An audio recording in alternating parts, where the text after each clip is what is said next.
হয় দেৱপ্ৰতিম চাওক যে আজি কুংকি চৌধুৰী পাণবজাৰ থানালৈ মাতি অনা হৈছে তেওঁৰ বিৰুদ্ধে নিৰ্বাচনী বিধি উলংঘন কৰাৰ কেতবোৰ অভিযোগ উত্থাপন হৈছে কিন্তু এই অভিযোগবোৰৰ কিমান তথ্য প্ৰমাণ আছে সেই কথাখিনি কিন্তু এতিয়াও স্পষ্ট নহয় আৰু পুৱা তেওঁ 11 বজাত আহি পাণবজাৰ থানাত উপস্থিত হৈছে আৰু আমাৰ সৈতে জ্যেষ্ঠ অধিবক্তা শান্তনু বৰঠাকুৰ ডাঙৰীয়া আছে তেখেতৰ পৰা মই জানিবলৈ চেষ্টা কৰিম শান্তনু আজি যেহেতু কুংকি চৌধুৰী পাণবজাৰ থানায় মাতি আনিছে ইয়াৰ পূৰ্বে তেওঁৰ যি দলৰ সদস্যসকল আছিল পিআৰ টিম আছিল তেওঁলোকক মতা হৈছিল অভিযোগবোৰ কি আসলতে আইনী দৃষ্টিৰে আপুনি যেন চাইছে যিবিলাক অভিযোগ আনিছে প্ৰথম কথাটো হ'ল এইবিলাক যিবিলাক গোচৰ যিবিলাক ধাৰা গোচৰটো ৰেজিষ্টাৰ কৰা হৈছে পঞ্জীয়ন কৰা হৈছে গোটেইবোৰ বেইলেবল অফেন্স এইবিলাকত কোনো নন বেইলেবল ধাৰা সংযুক্ত নাই গতিকে ইয়াত তেওঁক কোনোবা কাৰণত এৰেষ্ট কৰাৰ প্ৰশ্নটো উঠিবই নোৱাৰে প্ৰথম কথাটো হ'ল সেইটো দ্বিতীয় কথা যি ধৰণৰ অভিযোগ অনা হৈছে এইবিলাক নিতান্তই সাধাৰণ অভিযোগ আৰু আপুনি যদি এজাহাৰখন পঢ়ে তেতিয়াই গম পাব যে এই অভিযোগবোৰ মোটামুটিভাৱে তেওঁলোকে এটা সম্পূৰ্ণৰূপে এই ছোৱালীগৰাকীক মানে তেওঁক হাৰাছমেণ্ট দিয়াৰ কাৰণে অনা অভিযোগ তাৰ বাদে এইবিলাক কিবা হ'ব বুলি হয় বুলি মই নাভাবোঁ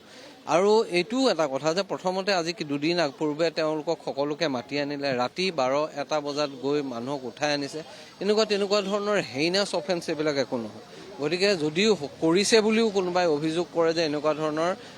নিৰ্বাচনী মানে ৰিপ্ৰেজেণ্টেটিভছ অফ পিপল ছেক্টৰ কিবা ভায়োলেট কৰিছে গতিকে এই গোটেই কথাটোৱে এইটো কথা প্ৰমাণ কৰে যে গোটেই এজাহাৰখনে আচলতে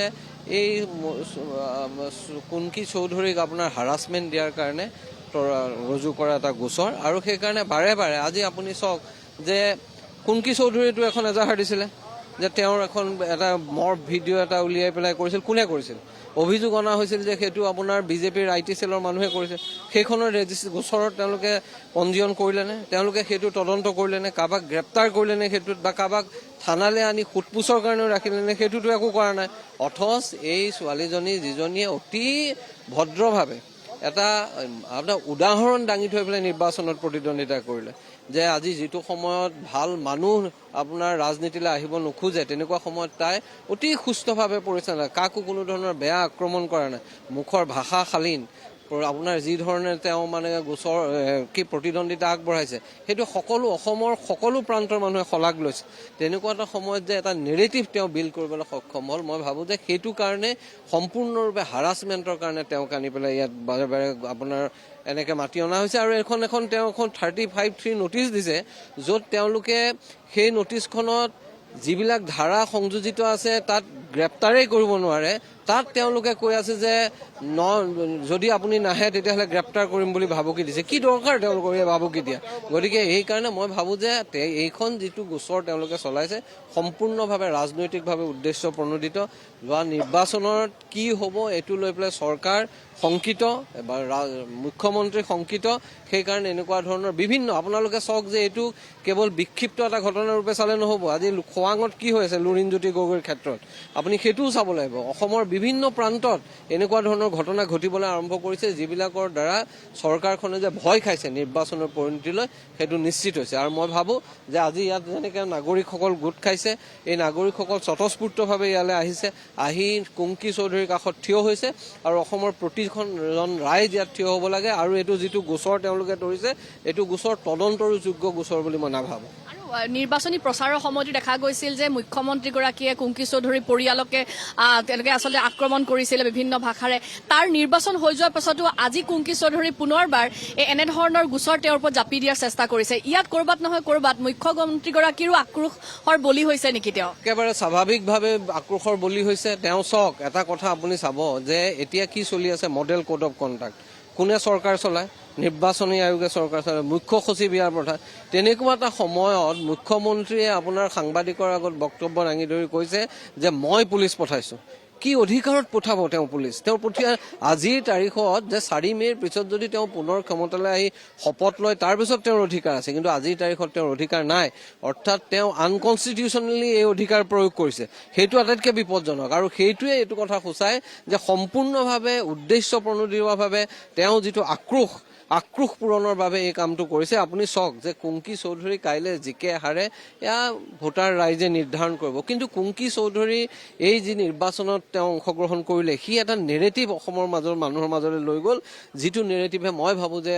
আপোনাৰ ভাৰতীয় জনতা দলক সাংঘাতিকভাৱে ক্ষতি কৰিছে আৰু সেই আক্ৰোশত তেওঁ যে এই যে এটা কঠোৰ প্ৰতিদ্বন্দ্বিতা আগবঢ়ালে সেইটোৰ কাৰণে কঠিন প্ৰতিদ্বন্দ্বিতা আগবঢ়ালে সেইটোৰ কাৰণে এইটো এটা তেওঁ ব্যক্তিগত আক্ৰোশৰ বিষয় হিচাপে লৈছে আৰু এনেদৰে তেওঁক হাৰাছমেণ্ট কৰিছে এই ছোৱালীজনীক।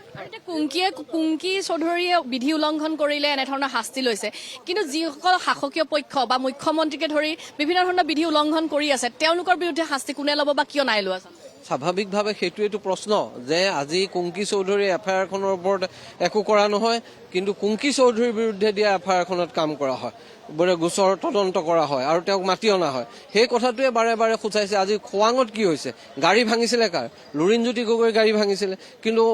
তালাচী চলোৱা হ'ল কাৰ ঘৰত? লুৰিণজ্যোতি গগৈৰ ঘৰত। গতিকে সেইকাৰণে মই কৈছোঁ যে এইটো সম্পূৰ্ণৰূপে আক্ৰোশমূলক এই যিবোৰ ঘটনা ঘটি আছে, আইনসংগত নহয়, বিধিসংগত নহয়। এৰেষ্ট কৰিব লাগিছিল কাক? বিমল বৰাক, যি মুকলিভাৱে আইন শৃংখলাজনিত পৰিৱেশৰ সৃষ্টি কৰিম বুলি ভাবুকি দিছে, তেওঁক গ্ৰেপ্তাৰ কৰিব লাগিছিল। তেওঁক গ্ৰেপ্তাৰ নকৰি আপোনাৰ তালাচী চলোৱা হৈছে আপোনাৰ লুৰিণজ্যোতি গগৈৰ ঘৰত। গতিকে সেইকাৰণে মই ভাবোঁ যে এই সমস্ত প্ৰক্ৰিয়া শেহতীয়াকৈ অসমত যিটো হৈছে তাৰ দুটা কাৰণ। এটা হ'ল তেওঁলোকে ইয়াত ব্যক্তিগত আক্ৰোশৰ বিষয় হিচাপে লৈছে, আৰু দ্বিতীয় কথাটো হ'ল যে এই গোটেই কথাটোৰ আঁৰত যে নিৰ্বাচনৰ পৰিণতি সম্পৰ্কে তেওঁলোক সম্পূৰ্ণ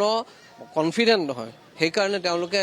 তেওঁলোকে যিটো ইংৰাজীত কোৱা যায় দে হেভ বিন ৰাটল্ড। গতিকে সেইটো হৈছে আৰু সেইকাৰণে এইবিলাক কাম কৰিছে। আজি নিৰ্বাচনী বিধি উলংঘনৰ যিখিনি অভিযোগ দিছে সেয়া আৰক্ষীয়ে প্ৰমাণ কৰিব পাৰিছেনে? আপুনি যিহেতু গৈছিল ভিতৰত। চাওক, মই সেইটো ভিতৰত তদন্তৰ সময়ত কোনো থাকিব নোৱাৰে, তেওঁৰ যেতিয়া ষ্টেটমেণ্ট ৰেকৰ্ড কৰি আছে। কিন্তু মই ভাবোঁ যে এফআইআৰখন আপুনি যদি পঢ়ি চায় তেতিয়াহ'লে আপুনি গম পাব যে এইটো একেবাৰে মেকিং, মানে এইটো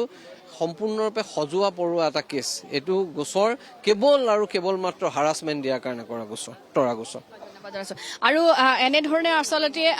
কুংকি চৌধুৰীৰ বিৰুদ্ধে আচলতে ষড়যন্ত্ৰৰ অভিযোগ উত্থাপন হৈছে। অধিবক্তাগৰাকীয়ে ইতিমধ্যে কৈছে যে শান্তনু বৰঠাকুৰ ডাঙৰীয়াই কৈছে, জ্যেষ্ঠ অধিবক্তা, যে কুংকি চৌধুৰীৰ বিৰুদ্ধে আচলতে বৰ্তমানৰ যি আচলতে ব্যৱস্থা আছে সেই ব্যৱস্থাই আক্ৰোশমূলকভাৱে নেত্ৰীগৰাকীৰ বিৰুদ্ধে কেতবোৰ ব্যৱস্থা লৈছে। এই যিসমূহ অভিযোগ আছে সেই অভিযোগবোৰ আচলতে প্ৰমাণ কৰিব পৰাও কোনো ধৰণৰ থল তেওঁলোকে দেখা নাই। আৰু এটা কথা কৈছে যে কুংকি চৌধুৰীৰ বিৰুদ্ধে দিয়া অভিযোগৰ ভিত্তিত তদন্ত হৈছে, কিন্তু কুংকি চৌধুৰীয়েও কিছুদিন পূৰ্বে তেওঁ এটা ভিডিঅ'ক বিকৃতকৰণ কৰাক লৈ আচলতে বিজেপিৰ IT চেলৰ ওপৰত অভিযোগ দিছিল দেৱপ্ৰতিম। কিন্তু সেই অভিযোগবোৰৰ তদন্ত কেনেধৰণে চলিছে বা ক'ত সেই তদন্ত থমকি ৰ'ল, কোনো ধৰণৰ ব্যৱস্থা গ্ৰহণ কৰা নহ'ল। গতিকে ইয়াৰ পৰা এই কথাটো স্পষ্ট হৈ পৰিছে যে কুংকি চৌধুৰীয়ে দিয়া অভিযোগৰ কেতিয়াও তদন্ত নহয়, কিন্তু ইয়াৰ বিপৰীতে যদি বিৰোধী কোনোৱে যদি কিবা অকণমানো ভুল কৰে তেনেধৰণে চৰকাৰখনে তেওঁলোকৰ ওপৰত জঁপিয়াই পৰা দেখিবলৈ পোৱা গৈছে। গতিকে অনাগত সময়ত লক্ষণীয় হ'ব। কুংকি চৌধুৰীৰ পৰা ইতিমধ্যে তেওঁৰ ভাষ্যসমূহ গ্ৰহণ কৰি থকা হৈছে, তেওঁৰ ষ্টেটমেণ্ট লৈ থকা হৈছে।